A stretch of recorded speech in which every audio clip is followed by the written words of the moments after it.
Now, let me talk about this, man. I saw an interesting video. I forgot the gentleman's name that was on YouTube because I want to give him credit. But this is something I talk about all the time. I'm a huge Bone Thugs and Harmony fan, if you didn't know. Shout out to Ruthless Records. And I have East 1999 Eternal hanging on my wall right there. Big Bone fan, right? But I saw this video that was about 15 minutes long on YouTube, and the guy was talking about Wishbone. Why didn't Wishbone release a solo album?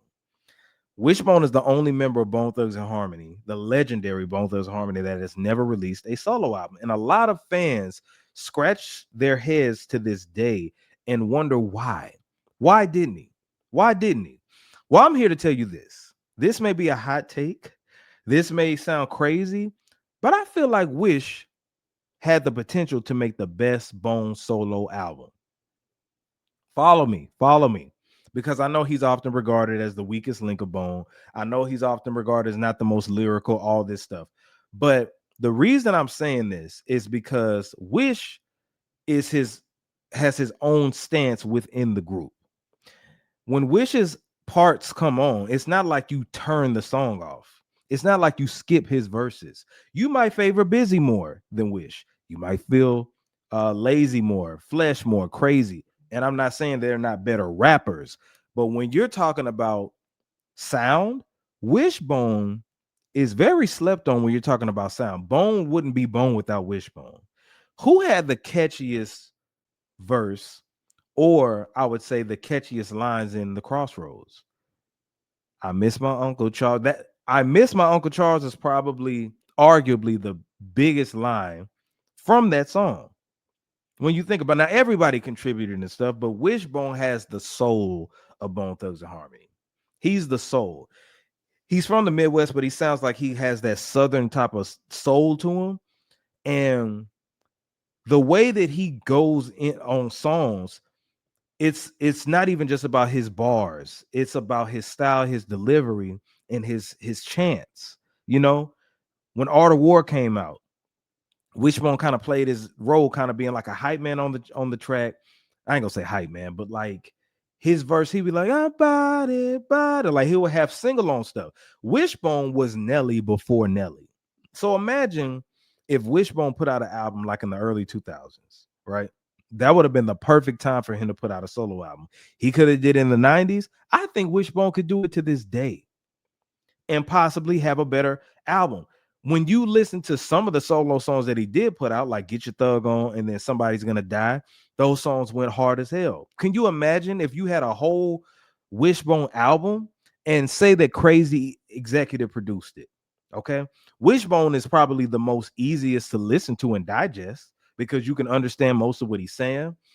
He slows it down. All the Bone slows it down and speeds it up, but Wishbone, you can kind of relate to him. You never like kind of scratching your head and can't remember what he said. You can understand what him and Lazy pretty much say word for word.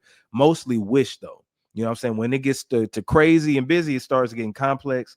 But Wishbone is the most approachable member when you're thinking about the music. His verses aren't as fast as everybody else's verses. You kind of get directly like what he is. He ain't incoherent and ain't all over the place like some of the other members. Wish is very direct and he's catchy. Wish is the most catchiest Bone member, I would say. Wouldn't you say that? When you're talking about just, you know, him and Crazy might be toe for toe with that. Because I mean, Crazy wrote all of the hooks from back in the day and stuff. But when you think about Wish's verse, you're always singing along to his verse a lot of times. So if you had that, and he was like how Nelly was, imagine if Wish hooked up with a Kelly Rowland, if Wish hooked up with another singer and just some other rappers and stuff like that. I heard a song recently with Wish, it was on like a trap beat. I forgot whose song he was on, but if Wish were to have released the album like the early 2000s and stuff, that wouldn't have been a bad album when you think about it. And this is for my Bone fans that really, really listen to Wish, really listen to Bone. You know, I think he could have possibly, if he had the right production. Imagine if he got with like a Southern producer, he had some Jazzy Faye beats and stuff like that. Man, Wish would have killed it back then. He has a commercial sound that could probably resonate with people. That's symbolic of, well, symbolic. That's similar to a Nelly, similar to a Ja Rule. They were doing a lot of what Wish was doing. I think the reason why Wish never released the album is a couple of two things. One, I don't think he had the confidence to actually do it. And two, he didn't treat this rap shit like the rest of the Bone members did. Are you aware that Wish actually didn't take the one-way bus tickets to Cleveland with them? Are you aware of that? Wish stayed at Cleveland. He had a good situation there. And he said this verbatim. Ain't nothing I'm digging up my ass. He's actually said this. Wish, I don't think it was his dream to be a rapper. He treated rap like a hustle. Wish was a hustler from the streets. And this is something that I think it was the rest of their dream. I know, Crazy, Lazy, and Busy, you know what I'm saying? And Flesh had dreams of like being a hooper, you know what I'm saying, being a basketball player, but he always was a rapper too. But Wish, you know what I'm saying, he came into the group, and I don't think this was his passion.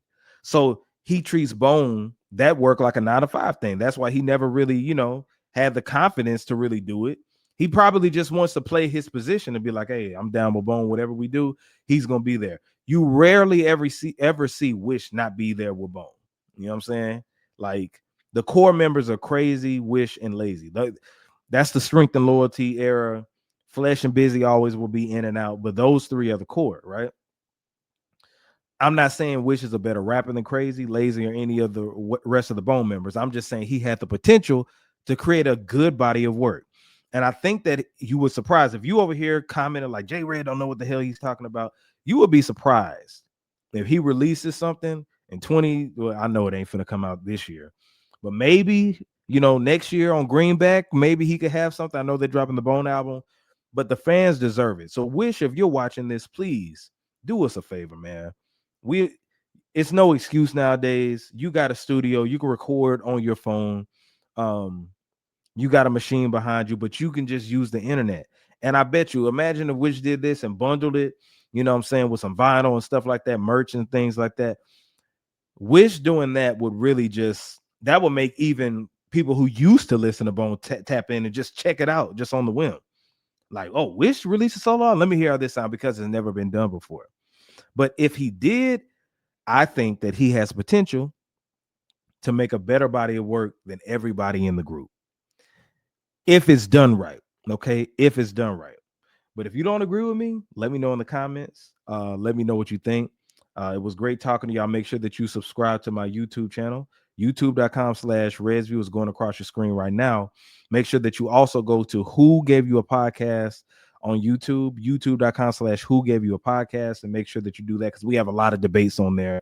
It's real fun. Me and CJ have great energy. And subscribe to my channel. Follow me at JAYR3D on Instagram.